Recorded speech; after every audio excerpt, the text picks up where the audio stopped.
तुझे पता नहीं है मैं त्रिलोकी का राजा हूं।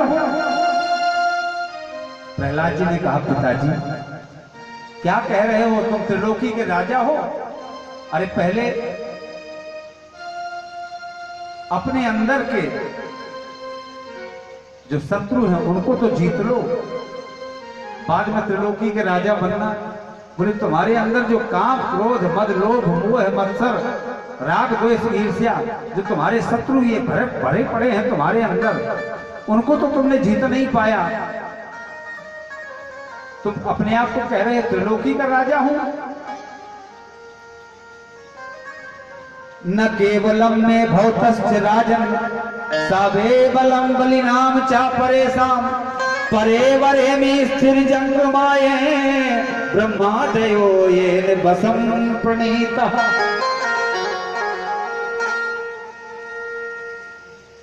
वास्तव प्रहलाद जी ने कहा कि पिताजी आप जब अपने अंदर के शत्रुओं को जीत लेंगे तभी आप त्रिलोकी के विजेता हो पाएंगे। हिरण्यकश्यप ने कहा ये मूर्ख बालक, पहले ये बता तू जिसके बल पर चुनौती दे रहा है बता वो तेरा नारायण कहां है? प्रहलाद जी ने कहा मेरा नारायण तो हर जगह है, हरि व्यापक सर्वत्र समाना, प्रेम के प्रकट हो ही में जाना। तो बोले बता इस खंभे में है तेरा भगवान? प्रहलाद जी ने कहा कि मेरा विश्वास तो है कि भगवान प्रत्येक खंभे में है।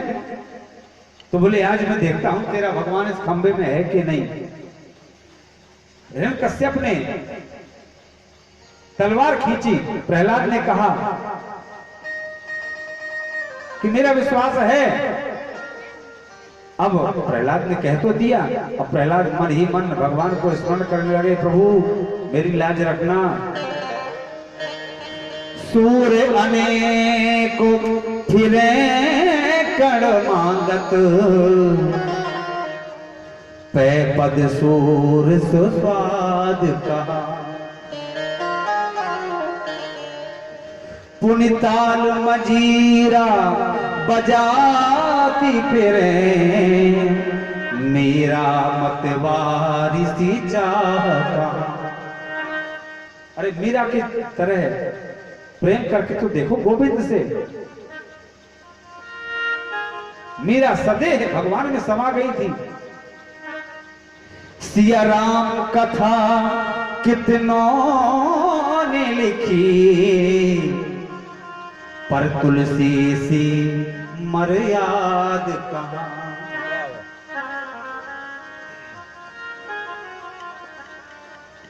नरसिंह बसे प्रतिखम भन में पर काढ़न को प्रहलाद का। आज प्रहलाद ने कह दिया पिताजी मुझे विश्वास है मेरा नारायण इस खंभे में है। हिरण्यकश्यप ने तलवार जैसे ही खींच करके खंभे में मारी,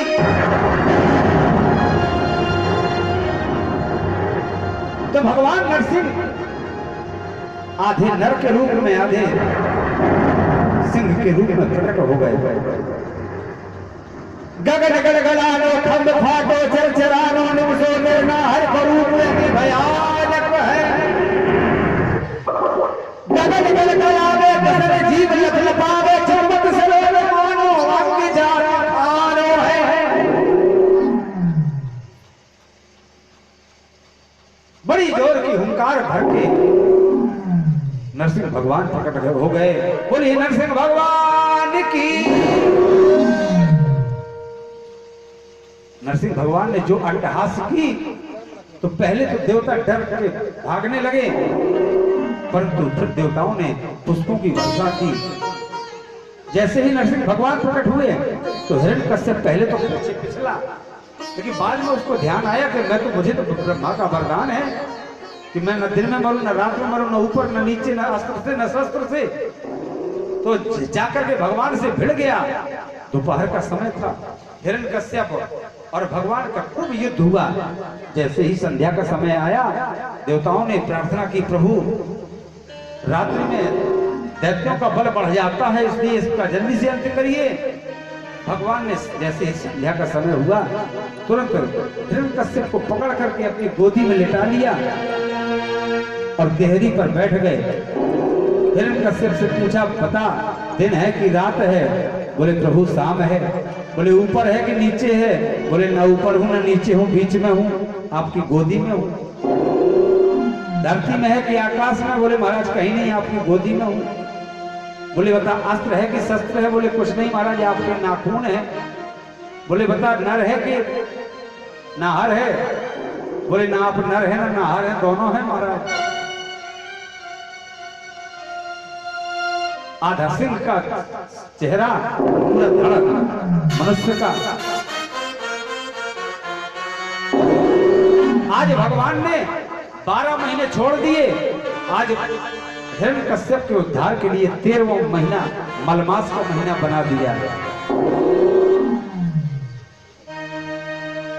हिरण्यकश्यप के लिए 1 महीने का और निर्माण कर दिया, 13 महीने हो गए। जो प्रत्येक 4 वर्ष में मलमास आता है, 3 वर्ष में।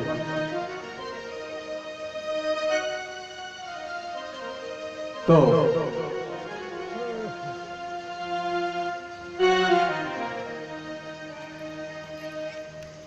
मलमास का महीना बना दिया। जब सारे वचन पूछ लिए, हिरण्यकश्यप ने कहा महाराज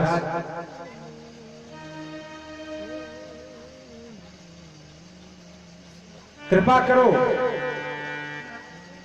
भगवान ने अपने बड़े नाखून बढ़ाए और हिरण्यकश्यप के पेट में भोंक दिए, पेट फाड़ दिया। वहीं पर हिरण्यकश्यप के प्राण निकल गए। हिरण्यकश्यप की जो अंतड़ियां थी निकाल करके प्रभु ने अपने गले में धारण कर ली।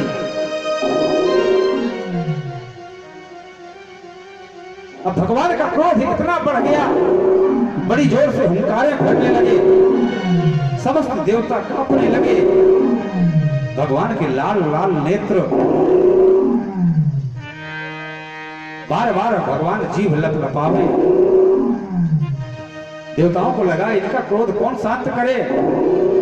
किसी भी देवता की हिम्मत नहीं पड़ी। थोड़ा बहुत ब्रह्मा जी और शंकर जी जैसे ही थोड़ा सा आगे बढ़े और जैसे ही हुंकार भरी नरसिंह भगवान ने, तो भोले बाबा ने भी दौड़ लगा दी, भी भाग गए।